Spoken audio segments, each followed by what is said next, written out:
Reps, and you look at cut blocks and play action passes, and so your focus changes a little bit different than it would during a normal week.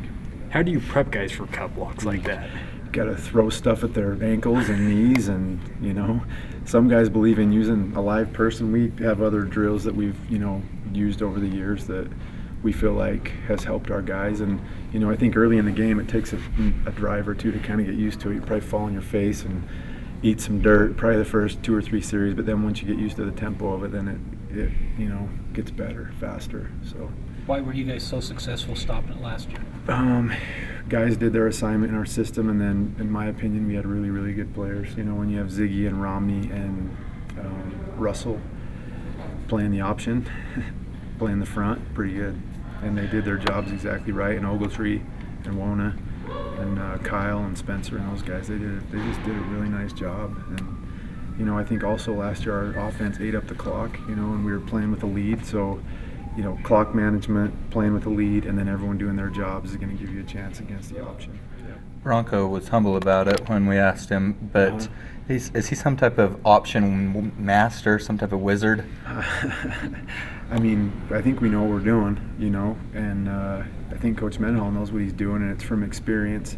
We put a lot of time into it, a ton of time, in the off season, and so we're all on the same page, and so I think we have a good system. The thing about an option team, though, is they're always going to come out with some little wrinkle versus you that you've never seen, and most of the time playing an option team, it's it's going to be Kelly up in the booth saying, okay, guys, they're not doing this, they're doing that, and here's your adjustment, and it's a numbers game. They're counting numbers and angles, and they're looking at how you line up, and they're going to attack it where they think the best matchup is. And so it's kind of like a cat and mouse game, and it's how well you understand it going in, how good your scheme is, and then how well you adjust after, kind of in the heat of the battle. With the option of the running, they always want to run, then they'll sometimes pull up for that deep pass. Yeah. How do you think their quarterback is at doing that?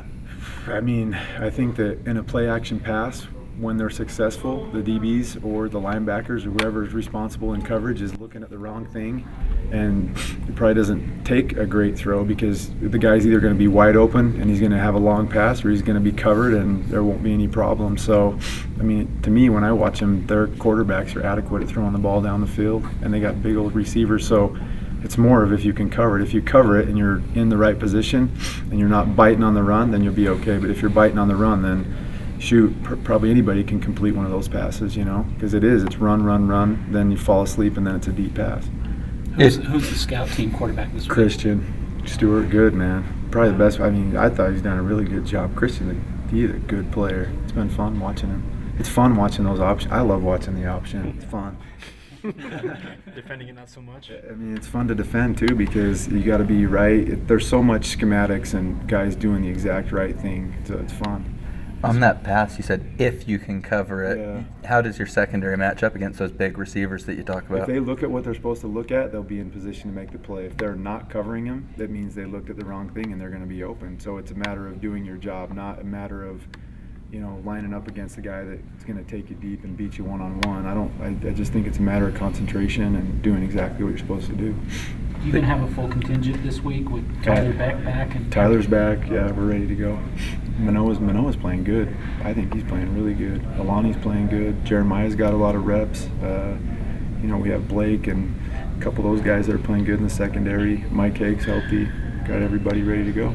Coach, is it easier to put more emphasis on a triple option, given the fact that that's the primary function of their offense, rather than just a wide open option ride spread offense? I mean, you might say so, but I think each week you narrow down what you got to stop. And everyone has their core offense and then the little wrinkles that go off of it. So even though you see that it's option, it's not triple option every play. They have design gives, design keeps, design pitches. So it's stop their core triple option, and then once you stop that, there's 10 plays that come off the triple option that you have to defend as well. So you're playing a conventional team, you stop the zone read, well, what's next? There's something else, and then there's some kind of pass that goes with it. So it's stopping the core and then stopping the complements after. So I think kind of game plan, it's the same. I think the triple option gets more emphasis this week because probably 3 teams in the country run it, and it's unconventional looking right now. So it's kind of how football originated, but I think that's probably why it gets more emphasis. Is there more emphasis on position mastery? You got to be in the right spot. That's for dang sure. If you're wrong, they'll gash you. Like fast, they'll gash you. So Has to be nice to have a guy like Rob Daniel who can step up and provide run support as well. That's good. All the DBs have to run support. I mean, we play good run defense because 11 guys play run defense. You know, a lot of times we say the front seven. Well, you know, if you look at this, like Daniel and Craig, those dudes are making plays on the run game, and the corners are making plays in the run game. And you know, a lot of times you'll say, "Oh, the secondary is covering the pass." Well, that's also not true. Their backers are covering the pass. It's a team deal. It's not the front seven. It's not the back end, and you know, everyone has to do their job pretty much. We talk a lot about being in the right position and responsibilities, but last year one of the things that seemed that helped was just how disruptive Ziggy and Kyle and those guys were against it. How much does that help against an option attack? Ziggy played a heck of a game. Ziggy played well.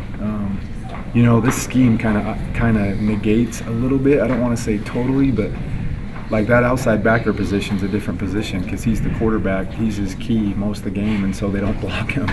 And so the dude's not getting blocked, and they're reading off him. So it kind of lends opportunity for them to stay away from that if they want to.